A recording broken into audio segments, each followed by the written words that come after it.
जवाहर कला केंद्र के रंगायन सभागार में पिछले दिनों अनिल मारवाड़ी के लिखे एक नए विचारोत्तेजक नाटक नर वैदेही का प्रीमियर शो आयोजित किया गया। 1 घंटा 25 मिनट की अवधि वाले इस नाटक का निर्देशन अभिषेक मुदगल ने किया। नाटक के मंचन से पहले नाटक के सेट पर इसके निर्देशक अभिषेक मुदगल ने एवन टीवी के कला समीक्षक सर्वेश भट्ट से नाटक और नाट्य कला से संबंधित कई बातें साझा की। इस दौरान अभिषेक ने नाट्य कला के विकास में सहयोग देने की जवाहर कला केंद्र से भी आशा जताई। साथ ही इस नाटक के मंचन में जेके के प्रशासन की उदासीनता पर भी पीड़ा व्यक्त की। आइए देखते हैं अभिषेक मुदगल से हुई बातचीत और नाटक नर वैदेही के खास अंश। अभिषेक मुदगल की गणना प्रदेश के उन रंगकर्मियों में होती है जिनको कि अनुभव को यदि सालों की दृष्टि से आंका जाए तो वो थोड़ा कम लगता है, लेकिन इन कम सालों में ही अभिषेक ने इतना काम कर दिया है जो कि उनको आज एक वरिष्ठ रंगकर्मी की तरह हम नाटक प्रेमी उनको डील करते हैं।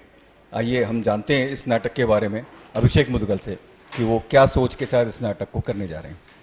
नर वैदेही सर उन कलाकारों की कहानी है जो रामलीला में बहुत सारे, हमारे यहाँ राजस्थान में भी और पूरे भारत में कई ऐसे लोग रहे हैं जो मेल आर्टिस्ट थे लेकिन जिन्होंने बहुत सारे फीमेल कैरेक्टर्स किए हैं, और उसका उनकी ज़ाती ज़िंदगी पे क्या असर रहा और वो फिर अपनी जो उनकी नॉर्मल लाइफ है उनमें उन्होंने कैसे डील किया, ये एक पूरी कहानी का इसमें निचोड़ निकलता है पूरा का। तो नर वैदेही का मतलब हुआ कि वो वैदेही जो कि नर है, मतलब वैदेही हम सीता का उपनाम है, वैदेही हम सीता के सिनोनिम्स को बोलते हैं, सीता का जो अलग नाम है वो वैदेही है। तो अगर कोई नर है और वो वैदेही का रोल करेगा तो वो नर वैदेही उसको कहा जाएगा। तो नाटक में भी एक उसी कैरेक्टर को सेंट्रलाइज लेकर के पूरा नाटक लिखा गया है कि एक मेल है जो कि वैदेही का कैरेक्टर रामलीला के अंदर करता आ रहा है। क्या परेशानियां पेश आती हैं इसमें वैदेही के रूप में? सर ये अगर मैं ये देखूं कि ये सिर्फ एक उस कैरेक्टर को लेकर के नहीं चीज़ है, ये उन सब लोगों के साथ में है कि जो कलाकार हैं या जो रंगमंच कर रहे हैं। हम बहुत सारी लेयर्स से लड़ते हैं। हम सबसे पहले हमारे फाइनेंशियल चीज़ों से लड़ते हैं, फिर हम हमारे सोसाइटी से लड़ते हैं कि हम कलाकार हैं, हमें बहुत ज़्यादा मतलब सोसाइटी में अच्छा स्थान नहीं मिला हुआ है। फिर हम जो कैरेक्टर करते हैं उस कैरेक्टर से भी हम स्ट्रगल करते हैं कि हाँ उस कैरेक्टर को उतारने के लिए हम हमारे अंदर क्या करें। और फिर जब उस कैरेक्टर की बहुत सारी बारीकियाँ, बहुत सारी चीज़ें हमारी नॉर्मल ज़िंदगी के अंदर आ जाती हैं और फिर हम उसको कैसे निकालें हमारे अंदर से, ये बहुत बड़ा चैलेंज होता है।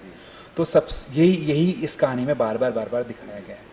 इस नाटक में जो कलाकार अभिनय करने जा रहे हैं उनका क्या प्रोफाइल है और कितनी संख्या में इसमें पात्र हैं नाटक में?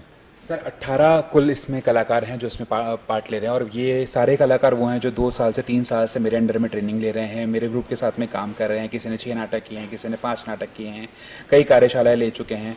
और पिछले 3 महीने से हम सभी लोग इस नाटक के प्रोसेस में काम कर रहे थे।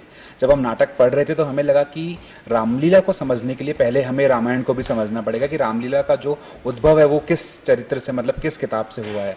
तो हमारे पूरे आर्टिस्टों ने 1 महीने लगातार लग करके हर चौपाई, मतलब हर रोज़ हम लोग एक मास पारायण करते थे। तो 1 महीने पूरी रामचरितमानस हमने पढ़ी है, उसकी चौपाइयाँ भी आपको नाटक में देखने को मिलेंगी।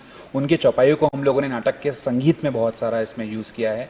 तो रामचरितमानस का पढ़ना, फिर राम जी के मंदिरों में जाना, सीता के कैरेक्टर को समझना और फिर रामलीला के आर्टिस्टों के जो प्रॉब्लम्स है उनको सबके सामने लेकर के आना, ये सारा इस नाटक के प्रोसेस में रहा है। नाटक से हटके एक अलग बात है कि जवाहर कला के नाट्य विधा के प्रोत्साहन के लिए काम करता है।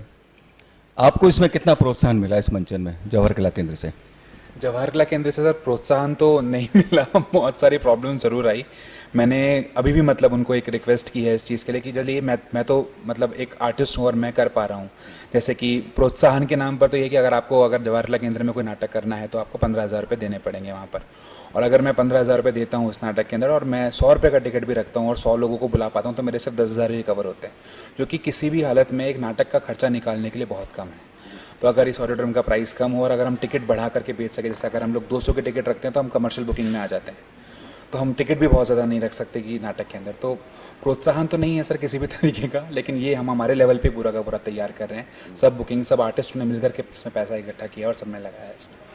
तो ये थे नाटक नर वैदेही के बारे में इसके निर्देशक अभिषेक मुदगल के विचार। और अभिषेक मुदगल ने बताया कि वो किस तरह से परेशानियों को झेलकर इस नाटक का मंचन करने जा रहे हैं और उन्हें अपेक्षा है कि जवाहर कला केंद्र उसमें इनको सहयोग करे, इनको प्रोत्साहित करे। सीता को ले गया रावण, यार एक कबीर कुमार में डेली लड़के के नाम छाप देता है, हमारा कभी देता ही नहीं है यार। राजा रामपुरा में चल रही रामलीला के चौथे दिन सोमवार को जयपुर से आई सूर्य सेवा रामलीला मंडली ने मुखिया राम वल्लभ नायक के पहुंचते ही रामलीला का आयोजन किया और लक्ष्मण रेखा पार करते ही रावण सीता को हरने में सफल हो गया। राम लक्ष्मण शूर्पणखा मारी अरे कहते तो इत्यादि पात्रों को कलाकारों ने बखूबी दिखाया पर आखिर में नकिया प्राइवेट की रावण से लश्करी ने दर्शन